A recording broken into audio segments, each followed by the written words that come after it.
Bonjour à tous et bienvenue sur la chaîne Aventure Stoïcienne. Aujourd'hui, nous allons parler de la communication et de l'art de réussir à parler à n'importe qui grâce au stoïcisme. Avez-vous déjà eu du mal à trouver les mots justes dans une conversation importante? Ou vous êtes-vous déjà senti mal compris malgré vos meilleures intentions?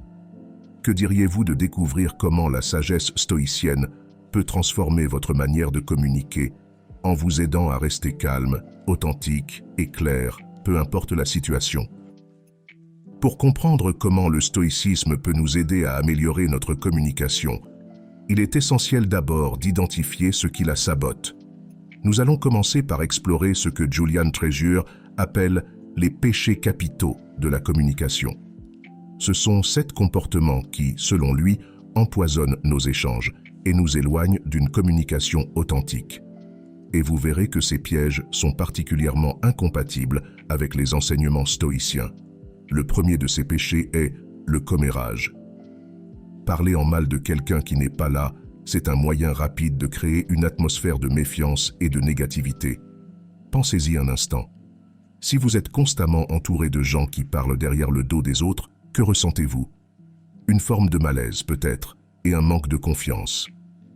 Le stoïcisme nous enseigne l'importance de l'intégrité et de la sincérité.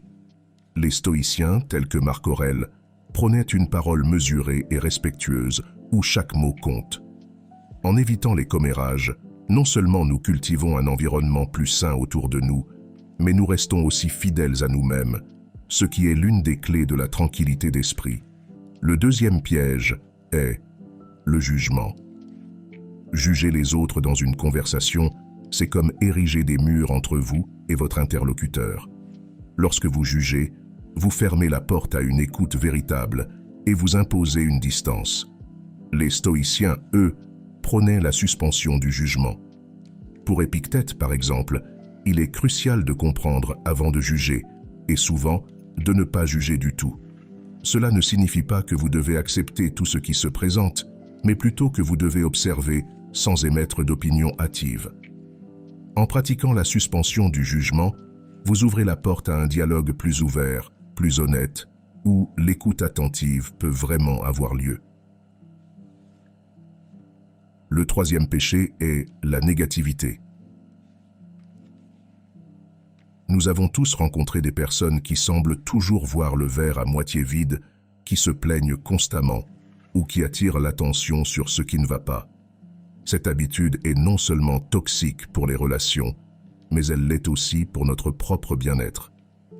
Le stoïcisme nous rappelle de nous concentrer sur ce que nous pouvons contrôler et d'accepter ce que nous ne pouvons pas changer. Plutôt que de ruminer les aspects négatifs, les stoïciens nous encouragent à cultiver une attitude de gratitude, à voir les difficultés comme des opportunités de croissance personnelle.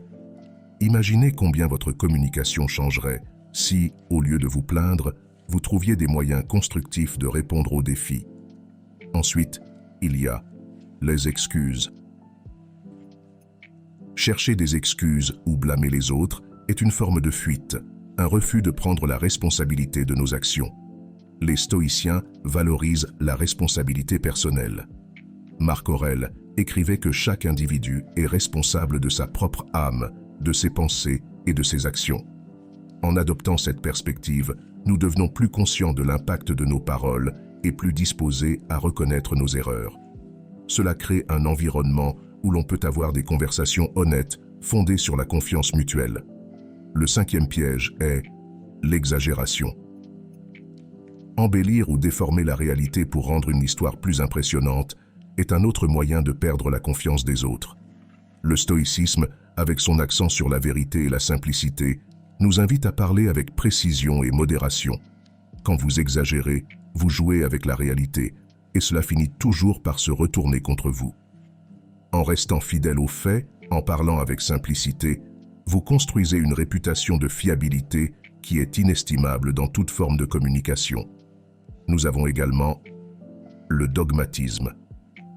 Ce comportement se manifeste lorsque nous imposons nos opinions comme étant la vérité absolue, sans laisser place au débat ou à la discussion. Les stoïciens, bien qu'ils aient des convictions solides, restaient ouverts à la révision de leurs pensées, et encouragèrent la discussion. Épictète, par exemple, nous rappelle qu'il faut rester prêt à reconsidérer ses opinions en fonction des nouvelles informations. Le dogmatisme ferme la porte à l'apprentissage et à l'évolution. Une communication stoïcienne repose sur l'humilité, la reconnaissance de notre propre ignorance et l'ouverture aux perspectives des autres. Enfin, le dernier péché est le fait de se plaindre. Se plaindre continuellement non seulement draine votre énergie, mais affecte également ceux qui vous entourent. Le stoïcisme nous enseigne à accepter la réalité telle qu'elle est et à diriger notre énergie vers des actions positives plutôt que de perdre du temps à nous lamenter. En cessant de nous plaindre, nous changeons notre focus, nous devenons plus proactifs, plus résilients. Et cela a un effet immédiat sur la qualité de nos interactions. En résumé, ces 7 péchés capitaux de la communication sont des comportements que nous devons tous chercher à éviter. Le stoïcisme nous offre les outils pour cultiver une parole plus honnête, plus réfléchie et plus connectée à nos valeurs profondes. En mettant en pratique ces enseignements, vous verrez non seulement une amélioration dans vos relations avec les autres, mais aussi dans votre relation avec vous-même. C'est là la véritable force d'une communication stoïcienne. Avez-vous déjà réfléchi à ce qui rend une communication vraiment impactante? Qu'est-ce qui fait que certaines paroles résonnent en nous longtemps après qu'elles aient été prononcées? Et comment pouvons-nous, nous aussi, parler de manière à toucher les autres, tout en restant fidèles à nous-mêmes? Le stoïcisme, avec sa sagesse intemporelle, nous offre des réponses claires à ces questions. Il nous propose 4 principes essentiels qui, lorsqu'ils sont appliqués, peuvent transformer notre manière de communiquer. Ces principes sont résumés par l'acronyme AIL, qui signifie honnêteté, authenticité, intégrité et amour. Voyons ensemble comment chacun de ces éléments peut nous aider à bâtir une parole véritablement puissante. Commençons par l'honnêteté. Dans un monde où l'on est souvent tenté de dire ce que les autres veulent entendre, ou de cacher certaines vérités pour éviter les conflits, le stoïcisme nous rappelle l'importance de la vérité. Être honnête, c'est dire les choses telles qu'elles sont, sans embellir ni minimiser. C'est aussi avoir le courage de partager notre vérité, même lorsque cela est inconfortable. Pour les stoïciens, comme pour Marc Aurèle, l'honnêteté est une vertu essentielle. Elle est le fondement de la confiance, sans laquelle aucune communication ne peut vraiment prospérer. En étant honnête, nous respectons non seulement les autres, mais aussi nous-mêmes, en restant fidèles à nos valeurs et à notre perception du monde. Le deuxième principe est l'authenticité. Être authentique, c'est être soi-même, sans masque ni artifice. C'est parler et agir en accord avec qui nous sommes vraiment. Le stoïcisme nous enseigne l'importance de connaître notre véritable nature et de ne pas la trahir pour plaire aux autres. Lorsque nous sommes authentiques, nous créons des connexions plus profondes avec ceux qui nous entourent, car les gens sentent instinctivement lorsqu'une personne est sincère.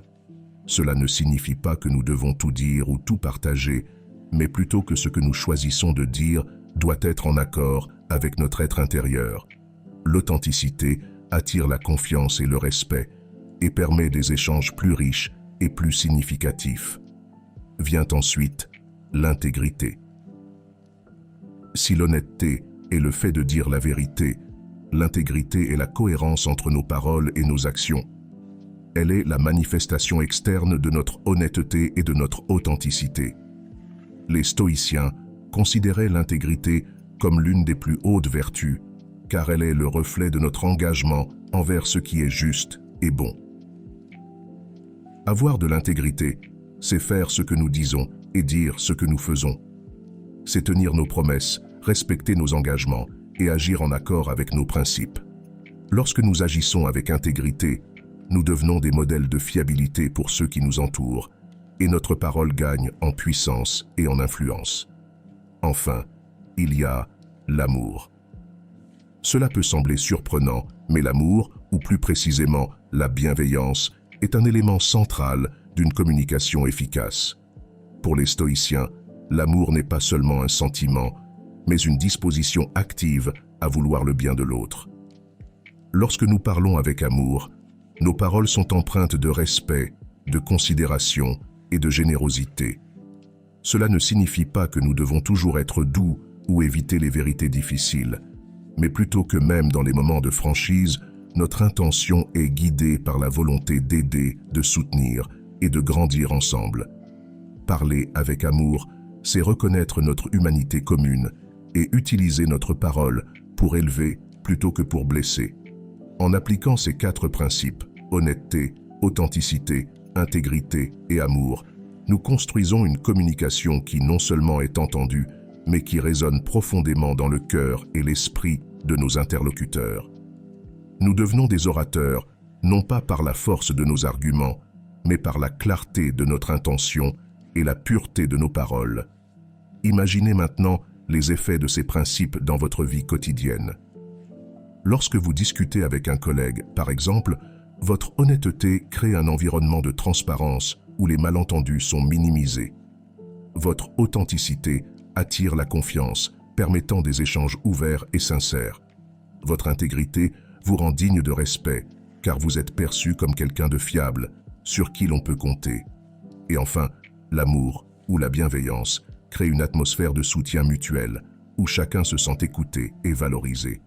En cultivant ces qualités stoïciennes dans nos communications, nous ne devenons pas seulement de meilleurs orateurs, mais aussi de meilleures personnes.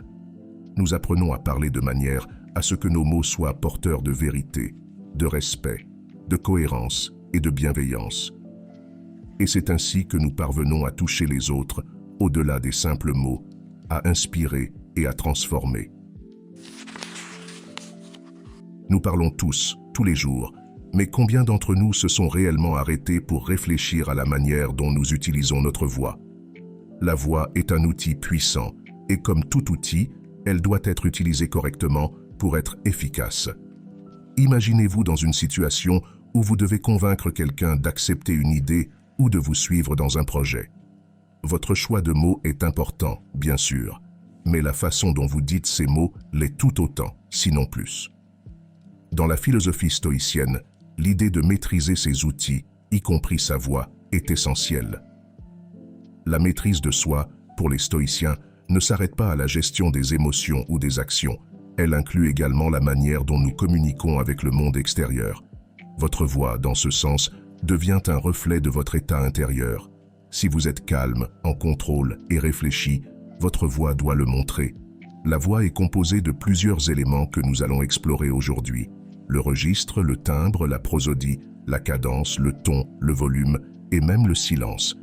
Chacun de ces éléments a le pouvoir de transformer un message ordinaire en quelque chose de mémorable. Commençons par le registre. C'est la hauteur à laquelle vous parlez. Parler dans un registre plus bas est souvent perçu comme un signe de sérieux et d'autorité. C'est pourquoi vous remarquerez que beaucoup de leaders, qu'ils soient politiques ou d'affaires, tendent à parler avec une voix plus grave. Cela ne signifie pas que vous devez forcer votre voix, mais simplement être conscient de la hauteur naturelle de votre voix et l'utiliser de manière à transmettre ce que vous voulez vraiment dire. Si vous voulez être pris au sérieux, un ton plus bas peut vous aider à y parvenir. Ensuite, le timbre, c'est la couleur de votre voix, ce qui la rend unique. Un timbre chaud et riche est agréable à écouter, tandis qu'un timbre plus aigre ou nasal peut être perçu comme désagréable. Dans un contexte stoïcien, le timbre de votre voix devrait refléter votre état de calme intérieur et de maîtrise. Vous pouvez travailler sur votre timbre en pratiquant des exercices vocaux, en apprenant à relâcher les tensions dans votre gorge et en trouvant une manière de parler qui soit à la fois naturelle et agréable. La prosodie est l'intonation de votre voix, le rythme et la mélodie avec lesquels vous parlez. C'est ce qui donne vie à vos paroles. Une prosodie monotone peut rapidement ennuyer votre auditoire, même si ce que vous dites est intéressant. Les stoïciens croyaient en l'importance de la modération et de l'équilibre, et cela s'applique également à la manière dont nous utilisons notre prosodie. Trop d'enthousiasme peut paraître forcé, trop peu peut paraître désintéressé. L'idée est de trouver un juste milieu, une manière de parler qui soit à la fois engageante et authentique. La cadence. se réfère à la vitesse à laquelle vous parlez. Parler trop vite peut donner l'impression que vous êtes nerveux ou impatient, tandis que parler trop lentement peut ennuyer votre interlocuteur. Les stoïciens prônaient la maîtrise de soi et le contrôle, et cela inclut la maîtrise de votre cadence. Parler à un rythme modéré permet à vos auditeurs de suivre votre pensée, de digérer vos mots et de rester engagés dans la conversation. Le tonitas de votre voix exprime vos émotions. C'est l'élément qui révèle souvent ce que vous ressentez vraiment, même si vous ne l'exprimez pas directement par des mots. Un ton peut être joyeux, sérieux, sarcastique, etc. En tant que stoïciens, nous devons être conscients du ton que nous utilisons, car il peut renforcer ou contredire ce que nous disons. Si vous parlez de manière calme et posée, même dans une situation stressante, vous transmettez un sentiment de contrôle et de calme aux autres. Le volume est également crucial. Parler trop fort peut être perçu comme agressif, tandis que parler trop doucement peut indiquer un manque de confiance ou d'importance. Le volume de votre voix doit être adapté à la situation, à l'endroit où vous vous trouvez et au message que vous souhaitez faire passer. Les stoïciens étaient attentifs à l'harmonie dans leurs actions et leurs paroles. De la même manière, vous devez chercher à trouver l'équilibre dans le volume de votre voix pour qu'il soit en accord avec le contexte de votre conversation.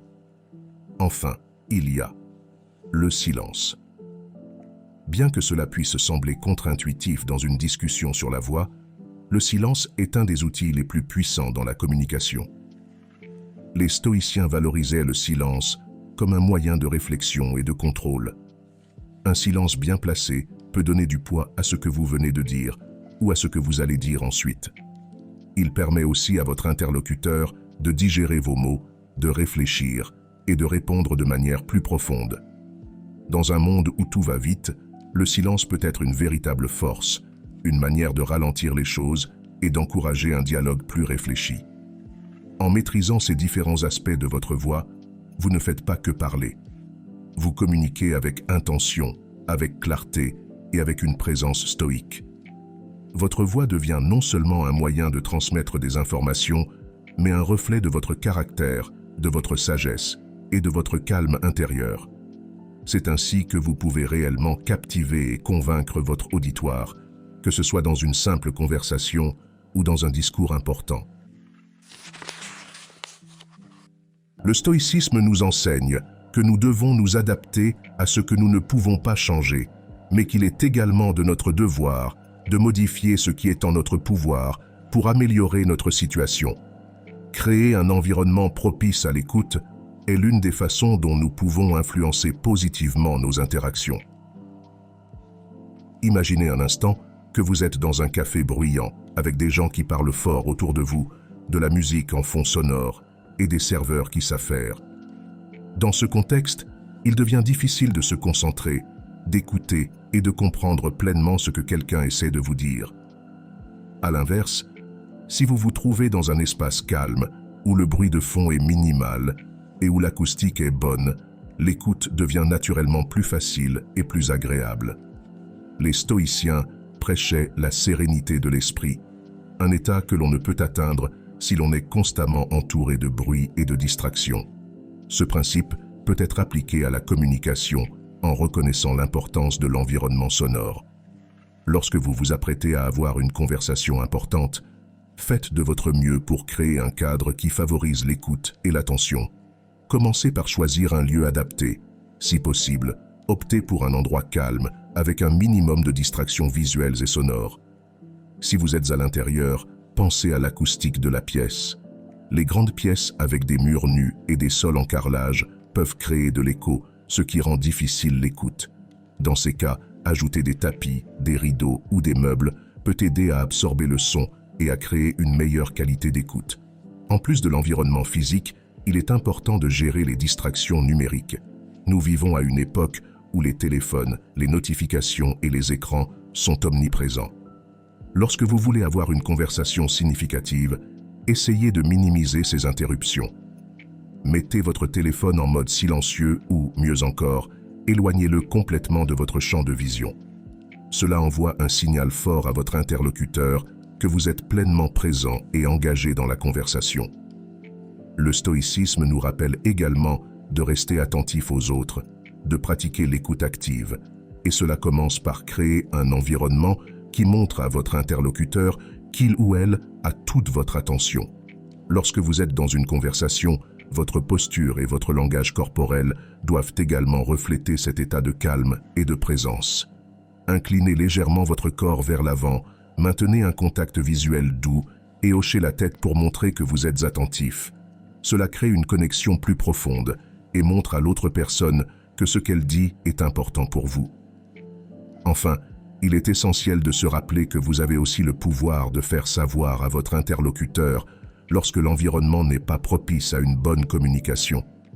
Il n'y a rien de mal à proposer de changer de lieu ou à suggérer de remettre la conversation à plus tard si vous sentez que le contexte actuel ne permet pas une écoute optimale. Ce n'est pas un signe de faiblesse, mais plutôt une démonstration de votre engagement à avoir une communication de qualité. En résumé, créer un environnement propice à l'écoute est un aspect fondamental pour réussir à communiquer efficacement. Ce n'est pas seulement une question de choix de lieu, mais aussi de votre attitude et de votre capacité à éliminer les distractions. En appliquant ces principes, vous renforcez non seulement la qualité de vos interactions, mais vous vous assurez aussi que vos paroles ont le maximum d'impact. C'est là un autre aspect de l'art de la communication que les stoïciens valorisaient tant. La voix est un instrument puissant, mais pour qu'elle exprime pleinement votre intention, elle doit être bien préparée. Tout comme les muscles de votre corps ont besoin d'échauffement avant une activité physique, vos cordes vocales et votre appareil respiratoire ont besoin d'être activés avant une prise de parole importante. Une voix bien préparée peut faire toute la différence entre un discours clair, convaincant et un discours hésitant et monotone. Les stoïciens valorisaient énormément la discipline et la préparation. Ils savaient que pour accomplir quoi que ce soit de manière efficace, une préparation minutieuse était nécessaire. C'est dans cet esprit que nous devons aborder l'échauffement vocal. Il existe plusieurs exercices d'échauffement que vous pouvez faire pour préparer votre voix. Commençons par un exercice de respiration, car la respiration est la base de toute émission vocale. Respirez profondément en gonflant votre abdomen, puis expirez lentement en émettant un son continu comme un « hmm ». Cet exercice aide à stabiliser votre voix et à renforcer votre contrôle respiratoire, essentiel pour parler avec clarté et assurance. Ensuite, il y a les exercices de relaxation des cordes vocales. Vous pouvez faire des sirènes en passant du registre grave au registre aigu ou simplement fredonner sur une note. Ces exercices permettent de détendre vos cordes vocales et de vous assurer qu'elles sont prêtes à supporter l'effort de parler, en particulier si vous devez parler longtemps ou à un volume élevé. Le troisième exercice est la diction. Prononcez lentement et clairement des phrases complexes comme des virelangues. Cela vous aidera à articuler plus clairement et à éviter que vos mots ne se mélangent, surtout lorsque vous êtes nerveux ou sous pression. Une bonne articulation est essentielle pour que votre message soit compris sans effort par votre audience. Un autre aspect crucial est l'énergie vocale. Parfois, notre voix peut sembler faible ou monotone parce que nous manquons d'énergie. Un excellent exercice pour cela est de projeter votre voix tout en gardant une bonne posture. Imaginez que vous parlez à une personne située à l'autre bout de la pièce. Cela vous aide à projeter votre voix sans crier, tout en maintenant un ton engageant et vivant. Enfin, n'oublions pas l'importance du silence. Le stoïcisme enseigne l'importance de la pause, de la réflexion avant de parler. De la même manière, faire une pause avant de commencer à parler peut vous aider à vous centrer et à vous assurer que vous êtes prêt à délivrer votre message avec impact. Une courte pause avant de parler peut aussi capter l'attention de votre auditoire, en créant une anticipation qui rend vos paroles encore plus puissantes. En intégrant ces exercices d'échauffement vocal dans votre routine avant toute prise de parole importante, vous vous donnez les meilleures chances d'expression. Vous serez en mesure de parler avec une voix qui est non seulement claire et puissante, mais qui est également en phase avec l'essence de ce que vous souhaitez communiquer. Ce niveau de préparation reflète la discipline stoïcienne, où chaque acte est accompli avec soin et conscience. Merci d'avoir été au rendez-vous pour ce podcast. J'espère que ces réflexions et conseils vous aideront à mieux comprendre comment les principes stoïciens peuvent transformer votre manière de communiquer, en vous aidant à éviter les pièges courants et à parler avec plus de sagesse et de sérénité. Pour soutenir notre chaîne gratuitement et nous encourager, laissez-nous un merci en commentaire. Vous pouvez également aimer et vous abonner à la chaîne pour ne manquer aucun épisode. Ensemble, nous pouvons continuer à grandir et à nous développer sur cette aventure stoïcienne. À bientôt sur la chaîne Aventure Stoïcienne.